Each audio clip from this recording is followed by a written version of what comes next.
Listen to a conversation between a student and her photography professor. Professor Johnson, there's something that's been on my mind. Okay.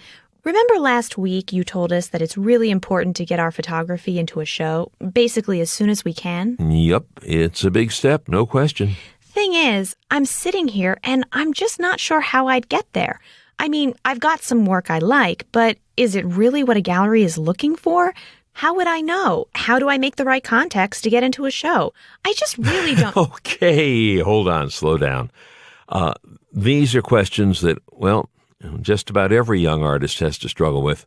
Okay, the first thing you should do is you absolutely have to stay true to your artistic vision. Take the pictures you want to take.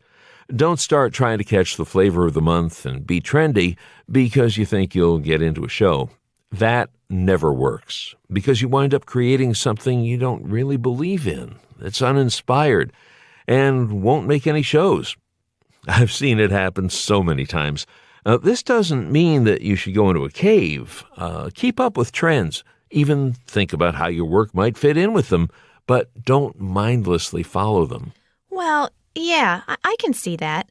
I think, though, that I've always been able to stay pretty true to what I want to create, not what others want me to create. I think that comes through in my work. Okay. Just remember that it's one thing to create work that you really want to create when it's in the classroom. The only thing at stake is your grade. But work created outside the classroom, that can be a different story. Now, I'm not talking about technique or things like that. It's just that there's so much more at stake when you're out there making art for a living. There's a lot of pressure to become something you're not, and people often surrender to that pressure.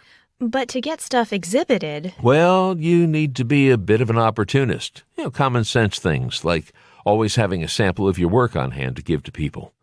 You won't believe the kind of contacts and opportunities you can get this way. And try to get your work seen in places like restaurants, bookstores.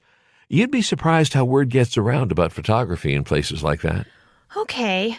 It's just so hard to think about all of those practical things and make good work, you know?